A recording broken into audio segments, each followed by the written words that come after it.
Hey, today we're back with a very simple spring, summer, or any season horse head wreath. All the blank horse heads that I have in my shop, I hand draw and then I use my laser to cut them.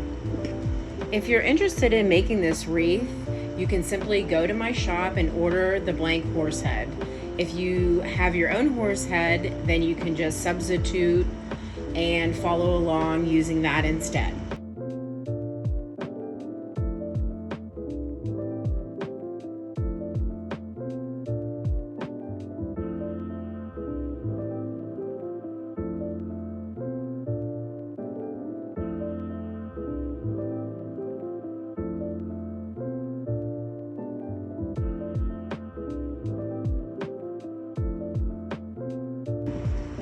In most cases, you're going to have a focal point. Today, my focal point is going to be this cream colored rose.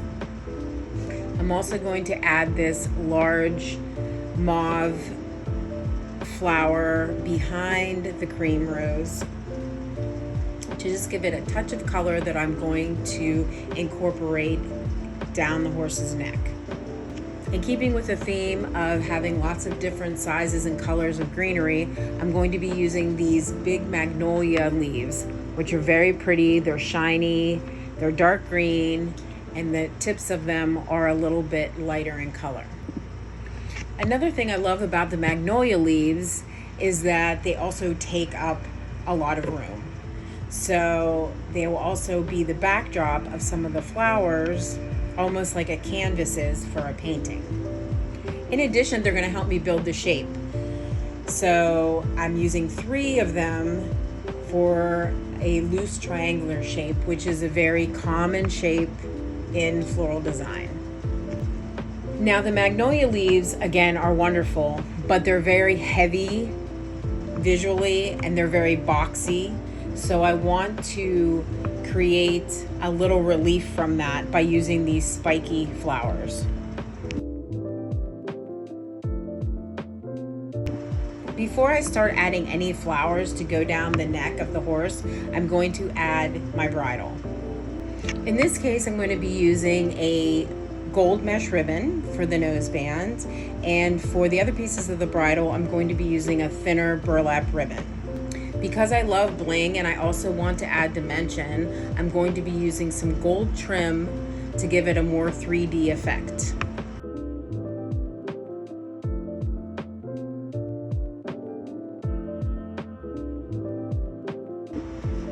I would say the key to good floral design is just using a variety of colors, shapes, and sizes. Before I was a Etsy crafter and an all designs equine crafter, I was a horse trainer. But before that, I had my own business as a wedding decorator and a wedding florist.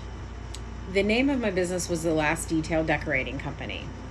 And I had lots and lots of practice putting together lots of different kinds of arrangements. Anywhere from wedding floral crowns to centerpieces. The most important factor in making floral arrangements and floral design is lots and lots of practice. Basically, you just have to throw your hat in the ring and just keep going for it and keep trying. But if I had to give any advice, it would probably be use lots of different colors and shapes of greenery and lots of different shapes and sizes of flowers.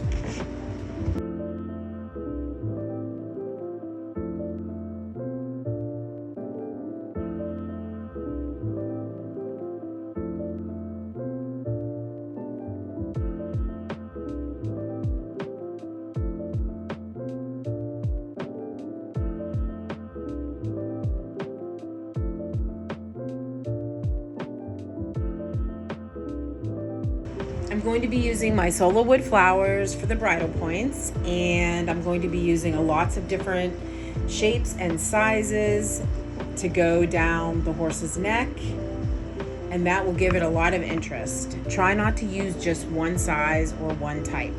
In this case, I'm using about 5 different types of flowers.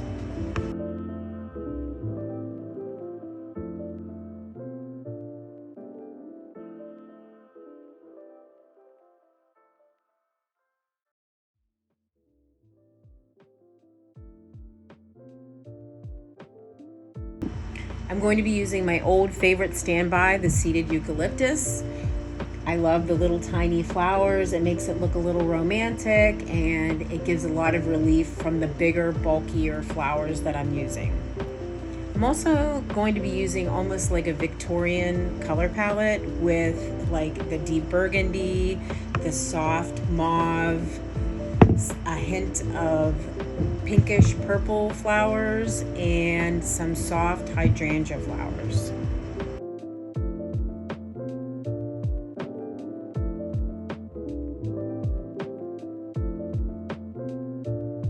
You can see that by using a variety of colors that are in the same type of color palette, it makes it look more elegant because they're all in the pinkish purple burgundy family with the cream flowers to offset the heavy dark colors.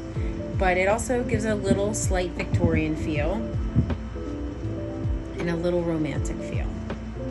We can all use a little romance, that's for sure.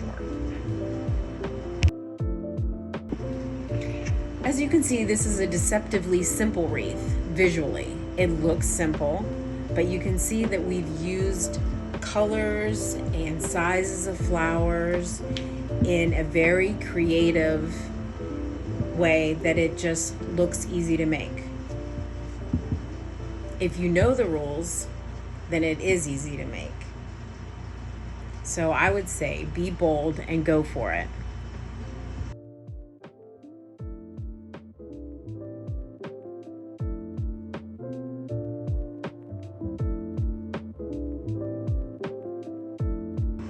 So the final thing that I'm going to do before I hang this wreath on my door is make sure that no styrofoam is showing and all the holes are filled in and it just looks balanced. Balance is super important. I always try to look at it, stand back, and make sure nothing is too sparse or too heavy. But if you're happy with it, it's time to hang it on your door.